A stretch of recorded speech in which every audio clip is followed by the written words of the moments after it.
But the state's attorney and the state's attorney's office has reasons to see Fred Hampton in jail. We've got a new state's attorney, you see.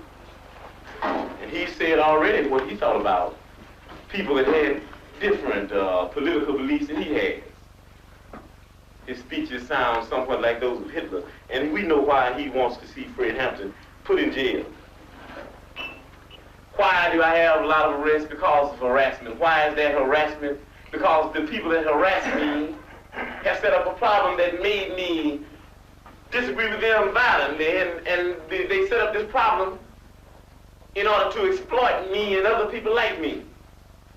And why they want to get rid of me? Because I'm saying something that might wake up some other exploited people and some other oppressed people, and if all these people ever get together, then these pigs that are exploiting us, we'll be able to run them into the lake. That's why they want to get rid of us. And it's just, it's sort of like a primary thing with me. I'm the first move that they'll make. I'm a part of the organization. It will be the first organization they'll move on, because I happen to be a part of the organization, the Black Panther Party. That is the only organization, in fact, that has came out and stood up loud and clear and said that we don't care what anybody says, whether they have guns or not, and badges or 18 uniforms. If whenever they step outside the bounds of legality into the bounds of illegality, then we'll blow their brains out if they're bothering the people. And what makes them mad about that? They're constantly bothering the people. Anybody that's out there for the protection of the people happens to be in direct conflict with them. What makes them mad about it? What makes them mad about it is that they have black people and white poor people and red poor people and Puerto Rican poor people and Latin American Puerto Rican people of poor people of all descents. They had them caught up in movements based on racism when the Black Panther Party stood up and said that we don't care what anybody says. We don't think you fight fire with fire best, we think you fight fire with water best. We're going to fight racism, not with racism, but we're going to fight with solidarity. We said we're not going to fight capitalism with black capitalism, but we're going to fight it with socialism. We stood up and said we're not going to fight reactionary pigs and reactionary state's attorneys like this and reactionary state's attorneys like Hanrahan with any other reactions on our part. We're going to fight their reactions where all of us people are getting together and have an international proletarian revolution. Right on. Right on. And that's saying all power to the people. Right on. That's saying that no matter what color you are, there's only two classes. And that's saying there's a class over here and there's a class over there. And the reason that this class over here has never did anything to get this class off its back, because this is lower, this is upper, this is the oppressed, this is the oppressor, this is the exploited, this is the exploiter. And these people in this class have divided themselves. They say, I'm black and I hate white people. I'm white and I hate black people. I'm Latin American and I hate hillbillies. I'm hillbilly and I hate Indians. So we fighting amongst each other. And you've heard the testimony of pigs here. You got pigs of all colors, you know that. You got pigs that are white, you got pigs that are black, you even got pigs that are black and white. Propagating the same type of madness that this buffoon Hanrahan would be propagating if he were here himself. And why? Because they want to keep you to believing that I'm your enemy, and that everybody else that's black and that wears a lot of hair on his head and hair on his face, they want to keep you thinking that he's your enemy. Why? Because if ever you would disregard him and overlook him just for a minute and throw away that question of racism and start into dealing with a little logic, then there would be no one else you could attack other than Hanrahan, and other than Davy, and other than Tricky Dicky Nixon. I'm the deputy chairman of the state of Illinois Black Panther Party, Fred Hampton. And a lot of people don't understand the Black Panther Party's relationship with white mother country radicals. A lot of people don't even understand that word that Elvis uses a lot. But what we're saying is that there are white people in the mother country that are for the same types of things that we are for stimulating revolution in the mother country. And we've said that we'll work with anybody and form coalition with anybody that has revolution on their mind. We're not a racist organization because we understand that racism is an excuse used for capitalism. And we know that racism is a byproduct of capitalism.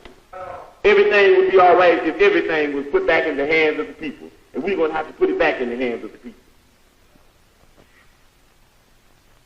Everybody in the state of Illinois is going to have to be involved or even around the revolution, because we're going to have one.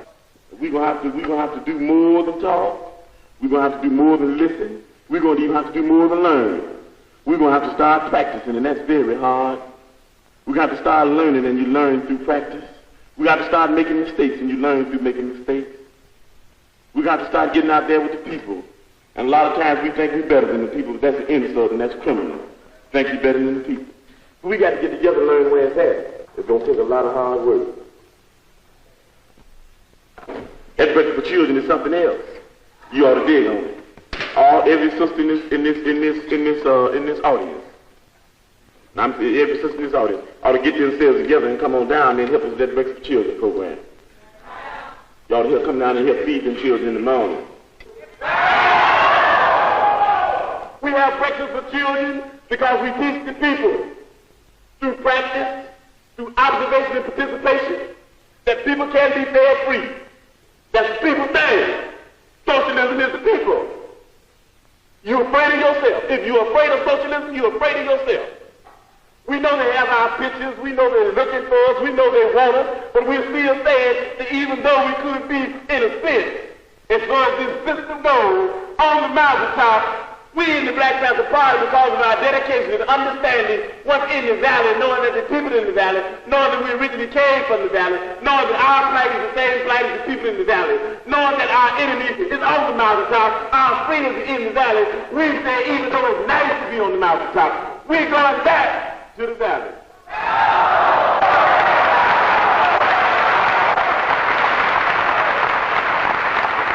I be in the office every day.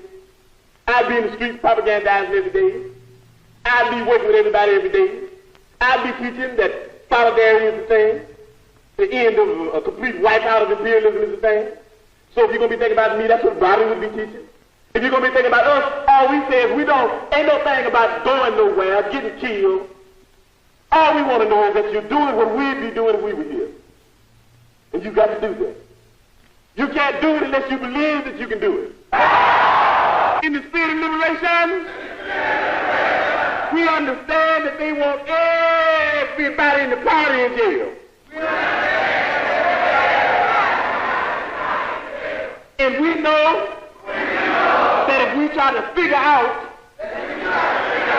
and separate and divide who should go and who shouldn't go, we spend more time doing that than working for the people.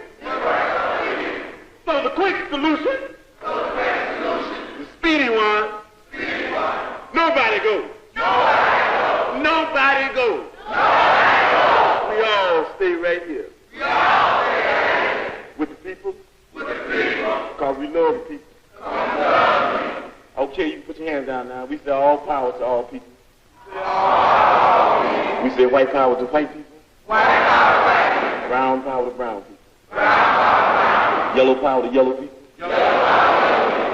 Black power to black people.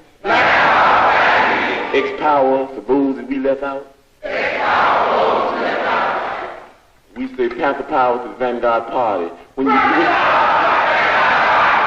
you leave here saying the last word, before you go to bed tonight, say I am a revolutionary. Make that the last word. In case you don't wake up, then somebody might believe it and you might, end up in what they call a revolutionary happy hunting ground. Say that. I am a revolutionary. Say it when you're going out. Everybody want to keep listening. Okay, we're going to say it while we're going out. Hey, we're going to start a thing called Free Fred. Don't that sound nice? Hey, let's do that. Free Fred. Free Fred. Free Fred. Free Fred. Hey, I ain't even in jail yet. When they got together, you used to be doing Bobby Seals. Yes, they got together with guns, and there's nothing wrong with that. Because we need some guns. Black people need some peace. White people need some peace. And we are going to have to fight. We're going to have to struggle. We're going to have to struggle relentlessly to bring about some peace. Because the people that we're asking for peace, they're a bunch of megalomaniac warmongers, and they don't even understand what peace means. And we've got to fight them. We've got to struggle with them to make them understand what peace means. Bobby Seale is going through all types of physical and mental torture. But that's all right, because we said even before this happened, and we're going to say it after this, and after I'm locked up, and after everybody's locked up, that you can jail revolutionaries, but you can't jail a revolution. Right. You might run a liberator like Harris Cleave out the country, but you can't run liberation out the country. You might murder a freedom fighter like Bobby Hutton, but you can't murder freedom fighting. And if you do, you come up with answers that don't answer, explanations that don't explain. You come up with conclusions that don't conclude. And you come up with people that you thought should be acting like pigs, that's acting like people and moving on pigs. And that's what we've got to do. So we're going to see about Bobby, regardless of what these people think we should do. Because school is not important and work is not important. Nothing's more important than stopping fascism, because fascism will stop us all. Like we always did, if you ask to make a commitment at the age of 20, and you say, I don't want to make that commitment, only because for the simple reason that I'm too young to die, I want to live a little bit longer, what you did already.